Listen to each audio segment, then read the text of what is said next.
Hi viewers, today మనం Indian economic survey 24-25లోని chapter 7 industry గురించి నేర్చుకోబోతున్నాం. దాంట్లో ఫస్ట్ వచ్చేసి ప్రపంచ తయారీ రంగం మ్యానుఫ్యాక్చరింగ్ సెక్టార్లో భారత్ వాటా 2.8%. అదే చైనా చూసుకుంటే 28.8% ఉంది. సో ఇండియా వాటా 2.8% ఉంది ప్రపంచ తయారీ రంగంలో భారత్ వాటా. అయితే గత 5 సంవత్సరాల సగటు వృద్ధి రేటుతో పోల్చినప్పుడు ఈ ఫైనాన్షియల్ ఇయర్ 24-25లో ఇండస్ట్రియల్ సెక్టార్ గ్రోత్ రేట్ అనేది పెరిగింది గత 5 సంవత్సరాల సగటు వృద్ధి రేటుతో పోల్చినప్పుడు. అయితే 2024-25లో పారిశ్రామిక రంగం వృద్ధి రేటు 6.2%. ఇది ఇంపార్టెంట్. 2024-25లో పారిశ్రామిక రంగం వృద్ధి రేటు 6.2%. ఇది ఇంపార్టెంట్. నెక్స్ట్ చూసుకుంటే ఈ పారిశ్రామిక రంగంలోని సిమెంట్ గురించి చూసుకుంటే భారత్ రెండవ అతిపెద్ద సిమెంట్ ఉత్పత్తిదారు మరియు ఇప్పుడు లార్జెస్ట్ ప్రొడ్యూసర్ అన్నమాట. అయితే ప్రస్తుత సిమెంట్ పరిశ్రమ స్థాపిత సామర్థ్యం అంటే కాంట్రాక్టెడ్ కెపాసిటీ ఎంతవరకు ఉత్పత్తి చేసే సామర్థ్యం ఉందంటే ఇండియాలో 639 మిలియన్ టన్నులు ఉత్పత్తి చేసే సామర్థ్యం కలిగి ఉంది ఇండియా. బట్ ఫైనాన్షియల్ 24 అంటే 2023-24 ఆర్థిక సంవత్సరంలో 427 మిలియన్ టన్స్ ఉత్పత్తి చేసింది ఇండియా. అయితే మన ఇండియాలో ఫర్ క్యాపిటా సిమెంట్ కన్జంప్షన్ భారత తలసరి సిమెంట్ వినియోగం 290 కిలోలు. ప్రపంచంతో కంపేర్ చేసినప్పుడు ప్రపంచ యావరేజ్ ఫర్ క్యాపిటల్ కన్జంప్షన్ వచ్చేసి సిమెంట్ 540 kgs. సో గ్లోబల్తో పోల్చినప్పుడు మన భారత తలసరి సిమెంట్ వినియోగం అనేది తక్కువగా ఉంది. నెక్స్ట్ చూసుకుంటే స్టీల్ ఇండస్ట్రీ. ఈ steel industry April to November financial 25లో చూసుకుంటే క్రూడ్ స్టీల్ ప్రొడక్షన్ గ్రోత్లో 3.3% గ్రోత్ రేట్ ఉంది. ఫినిష్డ్ స్టీల్ ప్రొడక్షన్ గ్రోత్లో 4.6 గ్రోత్ రేట్ ఉందన్నమాట. ఇదే ఫైనాన్షియల్ 24లో స్టీల్ వినియోగంలో 68%, ఈ స్టీల్ వినియోగంలో ఉక్కు వినియోగంలో 68% కన్స్ట్రక్షన్స్ మరియు ఇన్ఫ్రాస్ట్రక్చర్కి వాడుకుంటున్నాం మనం. మన దేశంలో ఉత్పత్తి అయ్యే స్టీల్లో 68% కన్స్ట్రక్షన్ కొను ఇన్ఫ్రాస్ట్రక్చర్ కోసం వాడుకుంటున్నాం మనం. India has been a net importer of steel from April to November financial 25. Next చూసుకుంటే మనకి కెమికల్ అండ్ పెట్రోకెమికల్ సెక్టర్. దీంట్లో చూసుకుంటే 2011-12 కాన్స్టెంట్ ప్రైజెస్ అంటే స్థిరధరల ప్రకారం మ్యానుఫ్యాక్చరింగ్ జీవీఏలో కెమికల్ అండ్ కెమికల్ ప్రొడక్ట్స్ వాటా 9.5%గా ఉంది. ఇది ఫైనాన్షియల్ 23లో అంటే 2022-23 ఆర్థిక సంవత్సరంలో 9.5%గా ఉంది. క్యాపిటల్ గూడ్స్ తెలుగులో మూలధన వస్తువులు అంటారు. ఇవి ఫైనాన్షియల్ 20 నుంచి ఫైనాన్షియల్ 23 మధ్య ఈ క్యాపిటల్ గూడ్స్ యొక్క ఉత్పత్తి ఒడిదుడుకులకు లోనైంది. ఫైనాన్షియల్ 24లో క్యాపిటల్ గూడ్ ప్రొడక్షన్ స్థిరమైన వృద్ధిని కనబరిచింది. ఇది ఇంపార్టెంట్. ఫైనాన్షియల్ 24లో క్యాపిటల్ గూడ్ ప్రొడక్షన్ స్థిరమైన వృద్ధిని కనబరిచింది. ఇది ఇంపార్టెంట్. నెక్స్ట్ చూసుకుంటే ఆటోమొబైల్ ఇండస్ట్రీలో మనకు సేల్స్ గ్రోత్ వచ్చేసి 12.5% ఉంది ఫైనాన్షియల్ 24 అంటే 2023-24 ఆర్థిక సంవత్సరం అన్నమాట. అయితే దీనికి సంబంధించి పిఎల్ఐ స్కీమ్ని ప్రభుత్వం 1 సంవత్సరం పొడిగించింది. దీనికి సంబంధించి ఆటోమొబైల్ ఇండస్ట్రీకి సంబంధించి. మనం నెక్స్ట్ ఎలక్ట్రానిక్ ఇండస్ట్రీ గురించి చూసుకుంటే డొమెస్టిక్ ప్రొడక్షన్ దేశీయ ఉత్పత్తి ఫైనాన్షియల్ 15లో 1.90 లక్షల కోట్లు ఉండగా ఫైనాన్షియల్ 24లో 9.52 లక్షల కోట్లు ఉంది మన డొమెస్టిక్ ప్రొడక్షన్. ఏది ఎలక్ట్రానిక్ ఇండస్ట్రీ వచ్చేసి. అయితే compound annual growth rate CAGR వచ్చేసి 17.5%గా ఉంది ఈ ఎలక్ట్రానిక్ ఇండస్ట్రీది.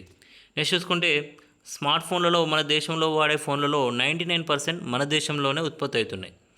ఇది 2023-24 ఆర్థిక సంవత్సరంలో మన దేశంలో 33 కోట్ల మొబైల్ ఫోన్ యూనిట్స్ ప్రొడక్షన్ జరిగింది. వీటిలో 75% 5G మోడల్స్ ఈ 33 కోట్లలో. అలాగే ప్రపంచ ఎలక్ట్రానిక్ మార్కెట్లో భారత్ వాటా 4%గా ఉంది. పిఎల్ఐ ఉత్పత్తి ఆధారిత ప్రోత్సాహ పథకం అంటారు. దీంట్లో 14 రంగాలు ఉన్నాయి. ఈ 14 రంగాల్లో ఎలక్ట్రానిక్స్ ఒకటి. అయితే మనకి మొబైల్ ఫోన్స్ ఇంపోర్ట్స్ వచ్చేసి ఫైనాన్షియల్ 15లో 78% మనం దిగుమతి చేసుకుంటున్నాం. అదే ఫైనాన్షియల్ 23కి వచ్చేసి జస్ట్ 4%కి తగ్గిపోయింది ఇంపోర్ట్స్. ఎందుకంటే మన ఇండియాలోనే ఈ మొబైల్ ఫోన్స్ మనకు ఉత్పత్తి చేస్తున్నాం కాబట్టి ఇంపోర్ట్స్ తగ్గిపోయినాయి. అదే ఎక్స్పోర్ట్స్ చూసుకుంటే మనకు ఫైనాన్షియల్ 16 అప్పుడు మన ఎక్స్పోర్ట్స్ రూపాయల్లో చూసుకుంటే అప్పుడు ఏం లేవు ఎక్స్పోర్ట్స్. అదే ఫైనాన్షియల్ 23 చూసుకుంటే 88,726 కోట్ల రూపాయల విలువ గల మొబైల్ ఫోన్స్ని మనం ఎగుమతి చేసినాం. నెక్స్ట్ చూసుకుంటే టెక్స్టైల్ చూసుకుంటే మన భారతదేశం మ్యానుఫ్యాక్చరింగ్ జీవీఏలో దీని వాట 11% ఉంది. ఇండియా ర్యాంక్స్ సెకండ్, అంటే మన భారతదేశం జూట్ ఉత్పత్తిలో అంటే జనుము ఉత్పత్తిలో 2వ స్థానం, అలాగే కాటన్, సిల్క్, మ్యాన్మేడ్ ప్రొడక్షన్లో కూడా 2వ స్థానం కలిగి ఉన్నాం. అయితే మన India 6th largest exporter of textiles and apparels అన్నమాట. సో 6వ అతిపెద్ద ఎగుమతిదారు దీంట్లో టెక్స్టైల్ మరియు అప్రెల్ ఎగుమతిదారులలో మన ఇండియా వాళ్ళలో 6th లార్జెస్ట్ అన్నమాట. మొత్తం గ్లోబల్గా మనకు ప్రపంచవ్యాప్తంగా చూసుకుంటే ఈ మన భారతదేశం టెక్స్టైల్స్ అండ్ అప్రెల్ వాటా 4% ఉంది. భారత మర్చెండైజ్ ఎక్స్పోర్ట్స్ అంటే భారతదేశం చేసే వస్తు ఎగుమతులలో ఈ టెక్స్టైల్ రంగం వాటా 8% ఉంది. నెక్స్ట్ చూసుకుంటే మనకు ఈ టెక్నికల్ టెక్స్టైల్ ఇండస్ట్రీలో భారత్ వాటా పరంగా ప్రపంచవ్యాప్తంగా 5వ స్థానంలో ఉంది దీంట్లో టెక్నికల్ టెక్స్టైల్ ఇండస్ట్రీలో.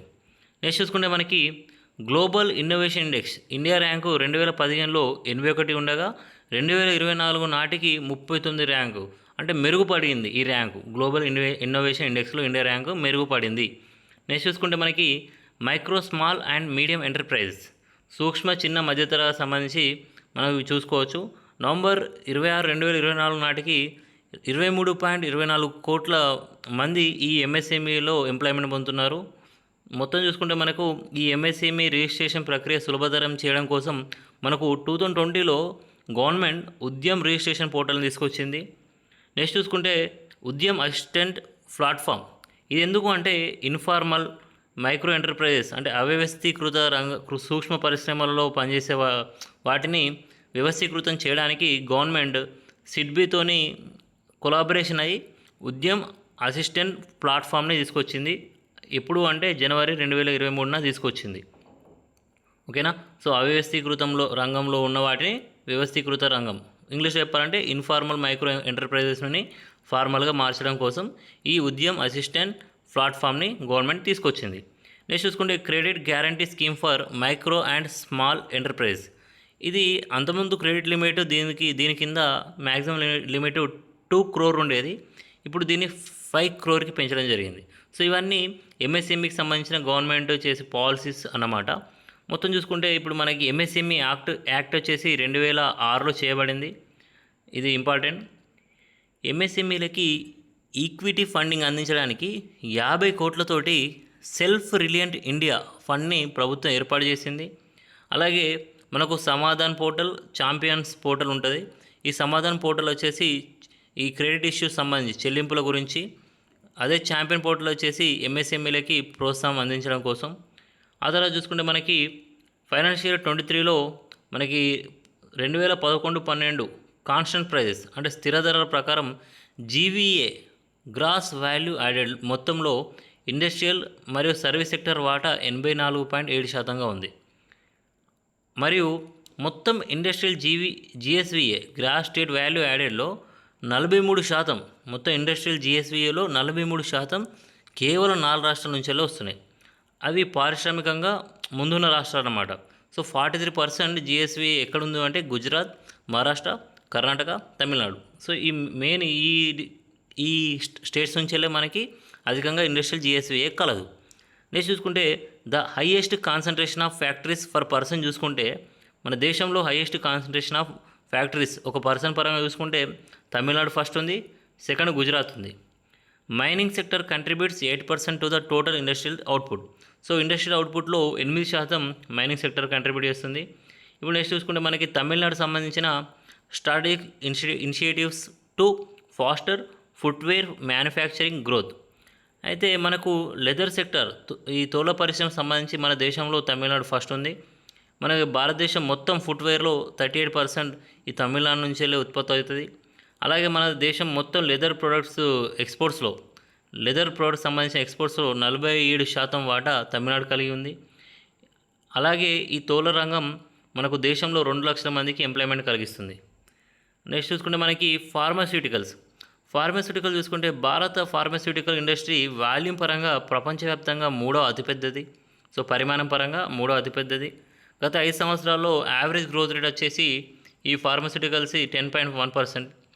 మనము మెడికల్ డివైస్ ఇండస్ట్రీ గురించి చూసుకున్నట్టయితే దీని కాంపౌండ్ యాన్యువల్ గ్రోత్ రేట్ వచ్చేసి 15% ఉంది.